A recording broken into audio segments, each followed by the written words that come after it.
হ্যাঁ, ভালো আছি। আপনারা কেমন আছেন? পুজো তো গতকাল থেকে শুরু হয়েছে। হ্যাঁ, একটু প্রস্তুতি জানতে চাই, কি শপিং করা হলো, আপনি কোথায় যাবেন?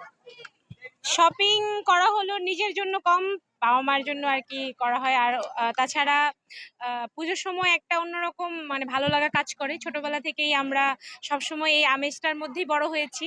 তো পুজো আসলেই সবসময় মনে করি যে ঘুরবো, বেড়াবো। আর আমাদের ফ্যামিলি একটা রিউনিয়ন হয়। সো এটাও একটা ভালো লাগা কাজ করে আরকি। কি কি প্ল্যান এবার আছে? এবার আছে আপাতত আজকে সারাদিনই ঘুরবো। অলরেডি এখানে আসলাম। এখানে আমরা প্রতি বছরই ঢাকেশ্বরী মন্দিরে আসি।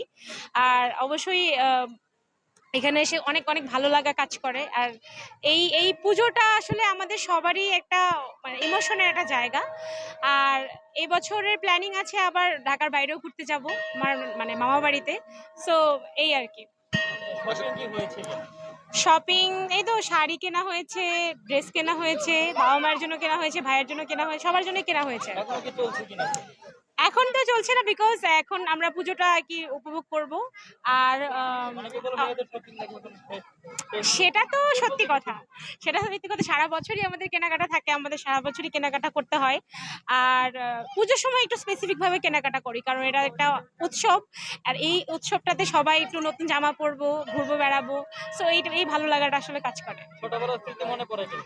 হ্যাঁ, অবশ্যই ছোটবেলার স্মৃতির মনে করে বলেই তো আসলে এই পুজোটাতে মানে সবসময় ঘুরতে বের হই। কারণ এই যে এত এত মানুষের সাথে দেখা হওয়া আর পুজোর যে একটা উৎসব ব্যাপার, যে পুরো চারিপাশটা উৎসব মুখর থাকে। সো এই জিনিসটা আসলে সত্যি মানে খুব ভাল লাগে।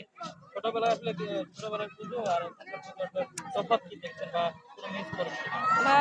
ছোটবেলার পুজোটা আসলে কি ছিল, বাবা মা যেদিকে নিয়ে যেত সেদিকে আর কি যাওয়া হতো। আর আহ, ওই পুজোটার মানে স্মৃতিটা অন্যরকম অন্যরকম ভালো লাগা। এখন বড়বেলায় এসে ভালো লাগে, বাট আমি ছোটবেলাটাই বেশি মিস করি।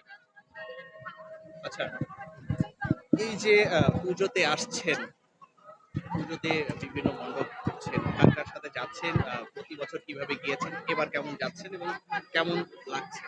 আচ্ছা, এখন পর্যন্ত কয়টি ঘোরা হলো?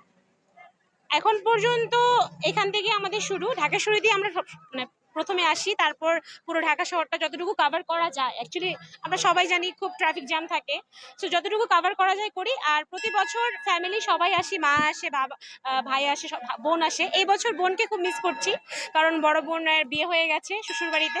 সো ওই জন্য বোনকে খুব মিস করছি। আদারওয়াইজ সবসময় ফ্যামিলি সবাই একসাথে হয়েই আমরা পুজোটা উদযাপন করি। এবছর পুজোকে ঘিরে বড় বড় কোনো বার্তা দিতে পারছেন? বড় বোনের একটা বেবি আছে এখন ১ বছরের। সো ওর বেবিকে নিয়ে ও পুজো দেখছে। আর বড় বোনকে এটাই বার্তা যে বড় বোন অনেক ভালো থাকুক, সুস্থ থাকুক, পুজোটা ভালো করে উদযাপন করুক, ওর পুজোটা ভালো কাটুক। প্রতি বছর তো পুজোকে ঘিরে ভিন্ন অনুভূতি থাকে, এবছরও ভিন্ন অনুভূতি অবশ্যই রয়েছে। হ্যাঁ, এবছর মায়ের কাছে কি যাচ্ছে? মায়ের কাছে চাওয়া এটাই যে সবাই যেন ভালো থাকি আমরা, দেশ যেন ভালো থাকে।